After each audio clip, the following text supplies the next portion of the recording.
পৰিশ্ৰম কৰিম আৰু আমাৰ যোগ্যতা দক্ষতা আমি দৃঢ়তাৰে আমাৰ কৰ্মপথত প্ৰয়োগ কৰি আমি এই কথা বিশ্বৰ 800 কোটি জনতাক জনাই দিম যে আগন্তুক 5 বছৰৰ ভিতৰত ভাৰতবৰ্ষত বিশ্বৰ তৃতীয় সৰ্ববৃহৎ অৰ্থনীতি ৰাষ্ট্ৰ হিচাপে প্ৰতিষ্ঠা লাভ কৰিব পাৰিব।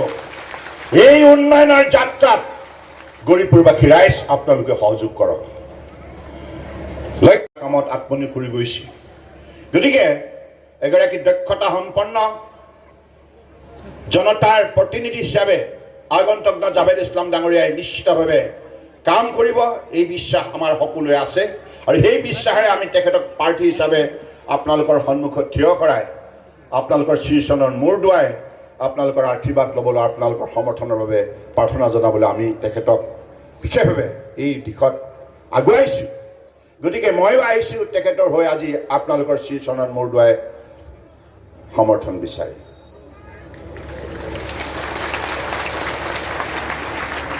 হাতীৰ ছবিত ভোট দিয়ক, হ'ব শান্তি। লক্ষ্য হ'ব শান্তি সমন্বয় যোগেদি শক্তি আয়ত্ত কৰা। কিমান সুন্দৰ এটা ব্যৱস্থা আজি মোদী ডাঙৰীয়াই প্ৰৱৰ্তন কৰিছে। আজি এইখন ভাৰতবৰ্ষত ধৰ্মৰ নামত কোনো ধৰণৰ বৈষম্যমূলক নীতি লোৱা হোৱা নাই। সকলো ৰাষ্ট্ৰীয় আঁচনি, ৰাজ্যৰ পৰ্যায়ৰ আঁচনি সকলোৱে সমভাগী হৈছে।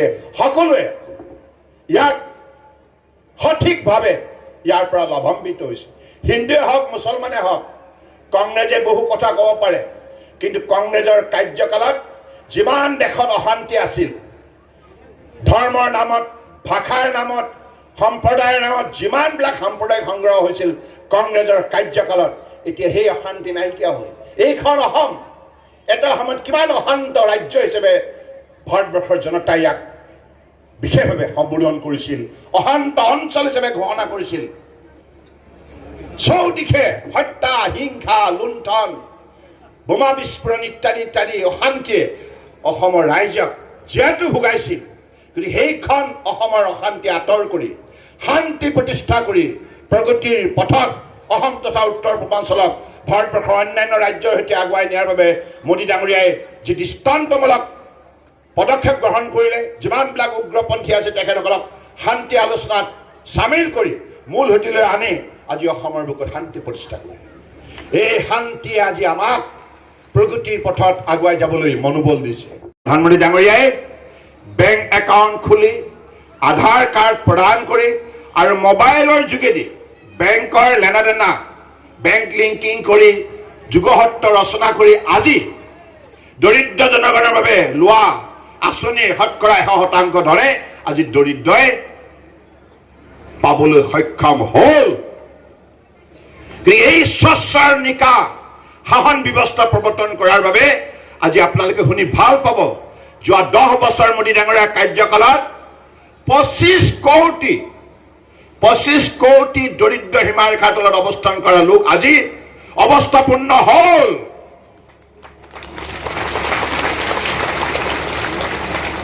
এই হৈছে অন্ত্যোদয়া, এই হৈছে দৰিদ্ৰ জনগণৰ বাবে আন্তৰিকতাৰে শ্ৰদ্ধা ভক্তিৰে মানৱ সেৱা কৰাৰ দৃষ্টান্তমূলক উদাহৰণ।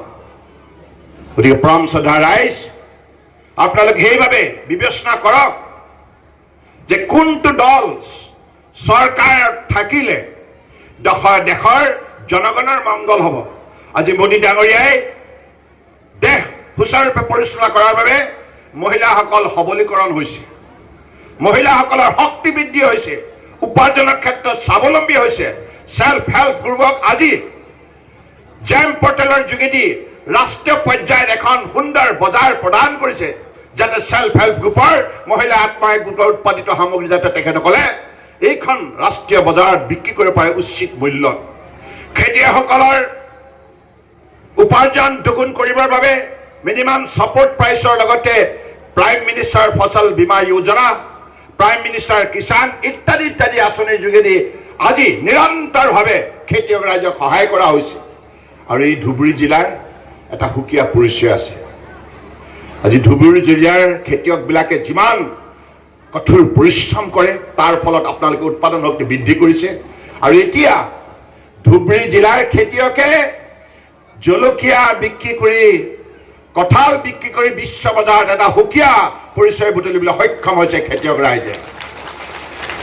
আৰু আগন্তুক দিনত আপোনালোকে শুনি ভাল পাব, এই ধুবুৰী জিলাখন এতিয়া কেৱল উত্তৰ পূৰ্বাঞ্চলৰ মাজতেই সংকুচিত হৈ থকা জিলা নহয়, এইখন জিলাৰ বিশ্বৰ বুকুত অন্যতম আমদানি ৰপ্তানি কৰাৰ কেন্দ্ৰস্থল হ'ব, যাৰ বাবে আন্তঃগাঁথনিৰ ব্যৱস্থা সবল কৰাৰ বাবে মোদী ডাঙৰীয়াৰ উল্লেখযোগ্য পদক্ষেপ ইতিমধ্যে গ্ৰহণ কৰিছে। ধুবুৰী ফুলবাৰী যিখন দলং 5,000 কোটি টকা ব্যয় কৰি 19 কিলোমিটাৰ দৈৰ্ঘ্যৰ ভাৰতবৰ্ষৰ আটাইতকৈ দীঘল নদীৰ ওপৰত হোৱা দলং এইখনেই হ'ব 4 লেনযুক্ত।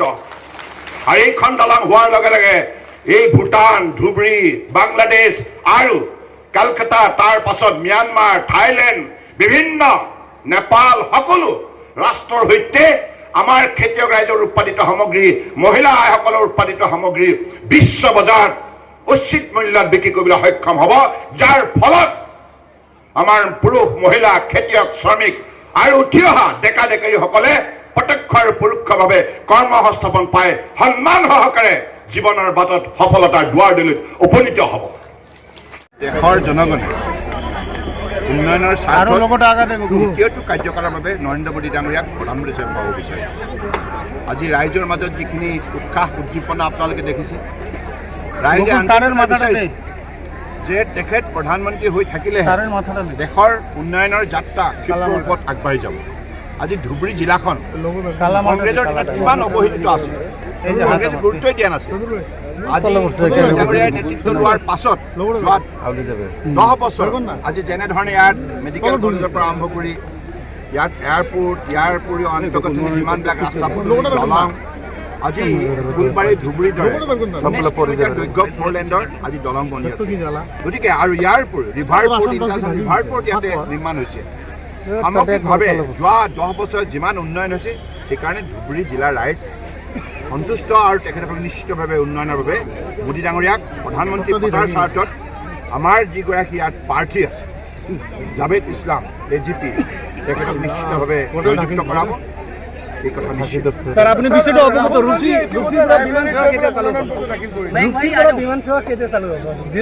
চৰকাৰ গঠন হোৱাৰ লগতে আৰম্ভ হ'ব।